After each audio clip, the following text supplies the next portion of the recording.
ফুটন্ত জলে আলুর সঙ্গে আটা অথবা ময়দা মিশিয়ে খুব সহজেই ও চটজলদি তৈরি করে নিন রাতের ডিনার হোক বা সকালের জলখাবারের জন্য পারফেক্ট এই রেসিপিটি। এটি বানানো কিন্তু খুবই সহজ, আর হাতের সামনে থাকা মাত্র কয়েকটা উপকরণ দিয়েই আপনারা এই রেসিপিটা খুব সহজেই তৈরি করে ফেলতে পারবেন। তো চলুন দেখে নেওয়া যাক আজকে আমার এই রেসিপিটি। তো ভিডিওটা কোথাও স্কিপ না করে পুরোটা দেখার জন্য আপনাদের কাছে আমার অনুরোধ রইল। আশা করি এই রেসিপিটা আপনাদের সকলেরই খুব ভালো লাগবে। তো সবার প্রথমে আমি এখানে একটা ফ্রাইং প্যান বসিয়ে দিলাম। এবার আমি এর মধ্যে দিয়ে দেব আলু। এখানে আমি একটা বড় সাইজের আলুকে এইরকম গোল গোল করে কেটে নিয়েছি। আমি কিন্তু ঠিক এইরকম পাতলা করে আলুগুলোকে কেটে নিয়েছি, তাহলে কিন্তু আলুগুলো খুব তাড়াতাড়ি সেদ্ধ হয়ে যাবে। প্যানের চারিদিকে আমি আলুগুলোকে দিয়ে দিলাম। এবার আমি এর মধ্যে বেশ খানিকটা পরিমাণে জল দিয়ে দেব। এবার আমি সামান্য একটু নুন দিয়ে দিলাম। এবার আমি গ্যাসের ফ্লেমটাকে মিডিয়ামে রেখে 2 মিনিটের জন্য ঢাকনা চাপা দিয়ে আলুগুলোকে খুব ভালো করে একটু সেদ্ধ করে নেব। 2 মিনিট পর আমি ঢাকনা সরিয়ে নিলাম। তো আমি একটু চেক করে নিচ্ছি আলুগুলো সেদ্ধ হয়েছে নাকি। তো আলুগুলো কিন্তু পুরোপুরি সেদ্ধ হয়ে গেছে। এবার আমি গ্যাসের ফ্লেমটাকে অফ করে দেব। এবার আলুগুলোকে জল ছেঁকে আমি অন্য একটি পাত্রে তুলে নেব। আলুগুলোকে কিন্তু জল ছেঁকে খুব ভালো করে তুলে নিতে হবে। আমি এরকম একটা পাত্রে আলুগুলোকে নিয়ে খুব ভালো করে একটু ঠান্ডা করে নিয়েছি।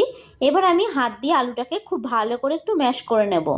আলুটাকে কিন্তু খুব ভালো করে একটু ম্যাশ করে নিতে হবে, যাতে আলুর মধ্যে কোনো ডেলা অংশ না থাকে। আলুর মধ্যে ডেলা অংশ থাকলে কিন্তু রেসিপিটা খেতে একদমই ভালো লাগবে না। তো ভিডিওটা ভালো লাগলে অবশ্যই একটা লাইক করে দেবেন, আর যারা যারা আমার চ্যানেলের নতুন বন্ধু তারা অবশ্যই আমার চ্যানেলটি সাবস্ক্রাইব করে দেবেন। আমার ভিডিওর আপডেট সবার আগে পেতে পাশে থাকা বেল আইকনটা ক্লিক করতে ভুলবেন না।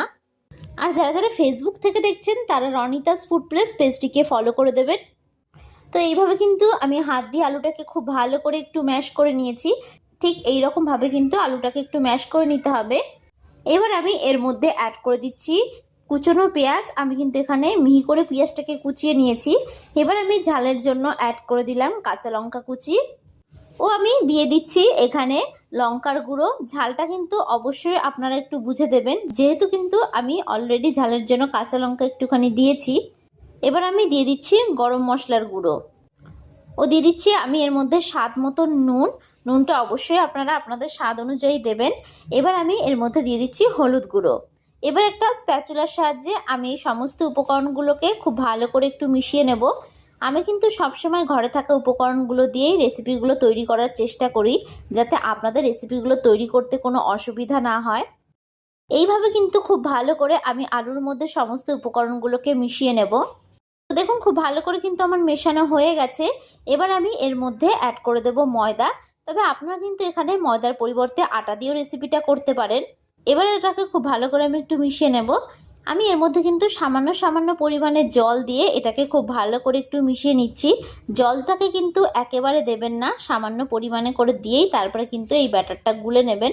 আমি কিন্তু এখানে একটা স্মুথ ব্যাটার তৈরি করে নেব। এই ব্যাটারটাই কিন্তু খুবই স্মুথভাবে গুলতে হবে, সেই জন্যই আমি বলেছি আলুটা ম্যাশ করার সময় কিন্তু একটু খেয়াল রাখবেন যাতে আলুর মধ্যে কোনো ডেলা অংশ না থাকে। আমি এখানে রেসিপিটা একটা আলু দিয়ে তৈরি করেছি, তবে আপনারা কিন্তু চাইলে পরিমাণটা বাড়িয়েও দিতে পারেন। তবে আলুর পরিমাণটা বাড়ালে কিন্তু সেক্ষেত্রে ময়দার পরিমাণটা বাড়িয়ে দিতে হবে।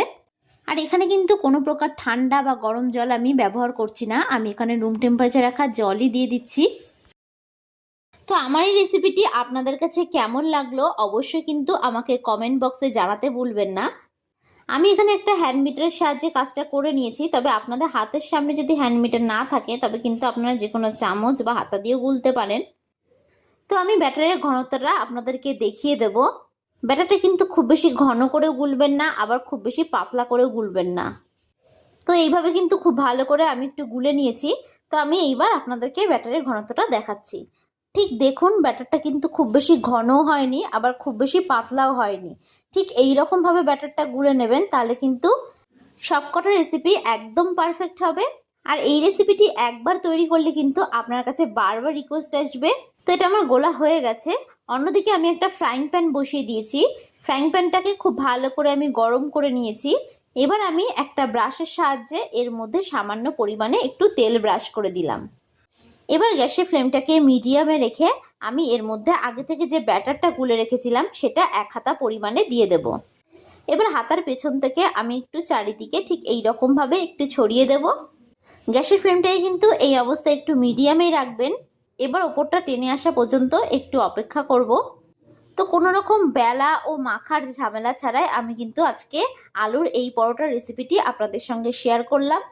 খুব সহজে কিন্তু আপনারা এটা বাড়িতে তৈরি করে নিতে পারবেন। তো দেখুন ওপর দিকটা কিন্তু অনেকটাই টেনে এসেছে। এবার আমি এর উপর থেকে আরও সামান্য একটু তেল ব্রাশ করে দেব। ওপরটা টেনে আসলে তবেই কিন্তু একটু তেল ব্রাশ করে দেবেন। এবার একটা স্প্যাচুলার সাহায্যে আমি এটাকে উল্টে দেব। উল্টে অপর পিঠটাকে কিন্তু খুব ভালো করে ভেজে নেব। এগুলো ভাজতে কিন্তু খুব বেশি একটা সময় লাগবে না। এটা কিন্তু আপনারা রাতের ডিনার বা সকালের জলখাবারে অনায়াসে তৈরি করে ফেলতে পারবেন। তো এই পিঠটাকেও খুব ভালো করে আমি ভেজে নিয়েছি। তো দু পিঠই বেশ ভালো করে ভাজা হয়ে গেছে। এবার এটাকে অন্য একটি পাত্রে আমি তুলে নেব। বাদবাকিগুলোকেও কিন্তু ঠিক একই রকমভাবে আমি তৈরি করে নেব। আমার এই ভিডিওটা ভালো লাগলে অবশ্যই একটা লাইক করে দেবেন। আর যারা যারা আমার চ্যানেলের নতুন বন্ধু তারা অবশ্যই আমার চ্যানেলটি সাবস্ক্রাইব করে দেবেন। আমার ভিডিওর আপডেট সবার আগে পেতে পাশে থাকা বেল আইকনটা ক্লিক করতে ভুলবেন না। আর যারা যারা ফেসবুক থেকে দেখছেন তারা রনিতাস ফুড প্লেস পেজটিকে ফলো করে দেবেন। তো ভিডিওটা শেষ পর্যন্ত দেখার জন্য আপনাদেরকে আমি অসংখ্য ধন্যবাদ জানাই। তো এটাকেও কিন্তু আমি একই পদ্ধতিতে ভেজে নিলাম। তো এটাও ভাজা হয়ে গেছে, এটাকে আমি অন্য একটি পাত্রে তুলে নেব। তো দেখুন খুব সুন্দরভাবে তৈরি হয়ে গেছে আমাদের আলুর পরোটার এই রেসিপিটি। এটি খেতে কিন্তু খুবই অসাধারণ হয়। তো দেখুন এটি কতটা সফট নরম হয়েছে, মুখে দেওয়া মাত্রই কিন্তু জাস্ট মিলিয়ে যাবে। আর এটি কিন্তু অনেক সময় ধরে নরম থাকবে। তো আজকের মতন আমি বিদায় জানালাম। আবারও হাজির হব আপনাদের সামনে নতুন একটি রেসিপির ভিডিও নিয়ে। তো আশা করি আপনারা সকলে ভালো থাকবেন, সুস্থ থাকবেন। ধন্যবাদ।